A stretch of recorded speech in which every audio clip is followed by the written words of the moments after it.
ಕಾವೂರು ಶ್ರೀ ಮಹಾಲಿಂಗೇಶ್ವರ ದೇವಸ್ಥಾನಕ್ಕೆ 1800 ವರ್ಷದ ಇತಿಹಾಸ. 800 ವರ್ಷಗಳ ಇತಿಹಾಸ ಹೊಂದಿರುವ ಕಾವೂರು ಶ್ರೀ ಮಹಾಲಿಂಗೇಶ್ವರ ದೇವಸ್ಥಾನವೂ ಒಂದು. ಭಕ್ತರ ಇಷ್ಟಾರ್ಥಗಳನ್ನು ಅನುಗ್ರಹಿಸುತ್ತಾ ಸಾವಿರಾರು ಭಕ್ತರ ಭರವಸೆಯ ಕೇಂದ್ರವಾಗಿ ಬೆಳೆಯುತ್ತಿರುವ ಈ ಕ್ಷೇತ್ರದ ಪರಿಚಯ ಇಂದಿನ ಸಂಚಿಕೆಯಲ್ಲಿ.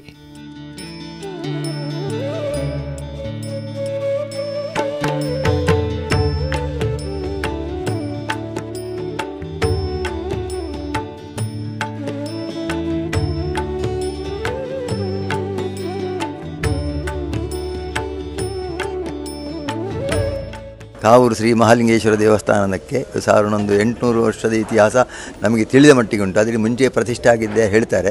ಖರಾಸುರ ಪ್ರತಿಷ್ಠೆ ಅಂತ ಹೇಳಿ ಇಲ್ಲಿ ಎಲ್ಲರೂ ಮುಂಚಿನವರು ಹೇಳಿಕೊಂಡಿದ್ದಾರೆ. ಅವರು ಖರಾಸುರ ಕವೇರ ಮಹರ್ಷಿಯಿಂದ ಹೇಳುವ ಇಲ್ಲಿ ತಪಸ್ಸು ಮಾಡಿಕೊಂಡಿದ್ದಾನೆಂದು. ಈ ದೇವಸ್ಥಾನದ ಎದುರಿನಲ್ಲಿ ಒಂದು ದೊಡ್ಡ ಕೊಳ ಉಂಟು. ಕೊಳದ ಬದಿಯಲ್ಲಿ ಒಂದು ಬನ ಉಂಟು. ಆ ಬನದಲ್ಲಿ ಕವೇರ ಮಹರ್ಷಿ ತಪಸ್ಸು ಮಾಡಿ ಅವನಿಂದಾಗಿ ಹುಟ್ಟಿದಂಥ ಖರಾಸುರ ಎಂಬವನು ಇಲ್ಲಿ ದೇವರನ್ನು ಪ್ರತಿಷ್ಠಾಪನೆ ಮಾಡಿದ್ದ ಅಂತ ಹೇಳಿ ಇತಿಹಾಸ. ಆದ್ದರಿಂದ ಈ ದೇವಸ್ಥಾನದಲ್ಲಿ ಪುರಾತನದಿಂದ 9 ಗ್ರಾಮಗಳಿಗೆ ಸೇರಿದ ದೇವಸ್ಥಾನ. ಕಾವೂರು, ಕೂಳೂರು, ಪಂಜಿಬಂಗರು, ಕುಂಜತ್ವೈಲು, ಮರಕಣ, ಶೆಡ್ಡೆ, ಬಂದ್ರಕೂಳೂರು, ಅನಂತರ ಕುಂಜತ್ವೈಲು, ಅನಂತರ ಪಡುಶೆಡ್ಡೆ, ತಣ್ಣೀರುಬಾವಿ, ಈ ರೀತಿಯಾಗಿ 9 ಗ್ರಾಮ ಸೇರಿ 9 ಗ್ರಾಮ ಇತ್ತು ಈ ಗ್ರಾಮಕ್ಕೆ. ಅದರಲ್ಲಿ ಒಂದು 2 ಗ್ರಾಮ ಹೀಗೆ ಹಾರ್ಬರ್ ಮತ್ತು ಇದಕ್ಕೆ ಕುದುರೆಮುಖಕ್ಕೆ ಹೋಗಿದೆ. ಈಗ 7 ಗ್ರಾಮ ದೇವಸ್ಥಾನಗಳು ಉಂಟು. ಈ ದೇವಸ್ಥಾನದಲ್ಲಿ ಪ್ರಕೃತ ಸಾಮಾನ್ಯ ಒಂದು 11,000 ಮನೆ ದೇವಸ್ಥಾನಕ್ಕೆ ಸೇರಿದ ಹಿಂದೂಗಳ ಮನೆ ಉಂಟು.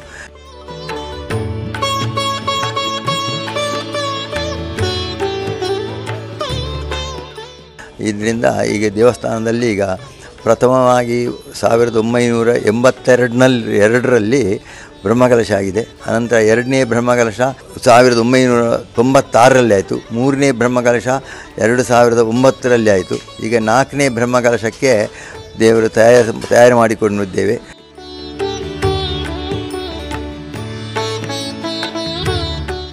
ನಾಲ್ಕನೇ ಬ್ರಹ್ಮಕಲಶಕ್ಕೆ ಪುನಃ ಗರ್ಭಗುಡಿಯನ್ನು ನವೀಕರಣ ಮಾಡಿ ಚಂದ ಮಾಡಿದೆ. ಯಾಕೆ ಹೇಳಿದರೆ ಮುಂಚೆ ಆ ಸಮಯದಲ್ಲಿ ಬಹಳ ಕಷ್ಟದಲ್ಲಿ ಗರ್ಭಗುಡಿ ಮಾಡಿದ್ದು. ಅದಕ್ಕೆಲ್ಲ ಒಳಗೆ ಬಹಳ ಸೀಕೆ ದೇವರಿಗೂ ಬಿಸಿ ಆಗ್ತದೆ, ಅರ್ಚಕರಿಗೂ ಕೂಡ ಬಿಸಿ ಆಗ್ತಿತ್ತು. ಅದರಿಂದ ಪ್ರಶ್ನೆಯಲ್ಲಿ ಕಂಡು ಬಂದಿದೆ ದೇವರಿಗೆ ಆ ಸಾನ್ನಿಧ್ಯಕ್ಕೆ ತೊಂದರೆ ಇರುತ್ತೆ ಅಂತೇಳಿ.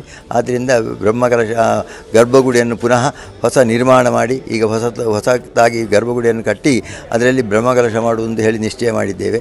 ಆದ್ದರಿಂದ ನಾಳ್ದು ಮಾರ್ಚ್ 1 ತಾರೀಕಿನಿಂದ 9 ತಾರೀಕು ತನಕ ಬ್ರಹ್ಮಕಲಶ ನಡೆಯಲಿದೆ. ಇಷ್ಟೆಲ್ಲ ವಿಶೇಷತೆಗಳನ್ನು ಒಳಗೊಂಡಿರುವ ಕಾವೂರು ಶ್ರೀ ಮಹಾಲಿಂಗೇಶ್ವರ ಸನ್ನಿಧಿಗೆ ನೀವು ಕೂಡ ತಪ್ಪದೆ ಭೇಟಿ ಕೊಡಿ. ಇಲ್ಲಿನ ಕುರಿತಾದ ಅನುಭವಗಳನ್ನು ಕಮೆಂಟ್ನಲ್ಲಿ ತಿಳಿಸಿ.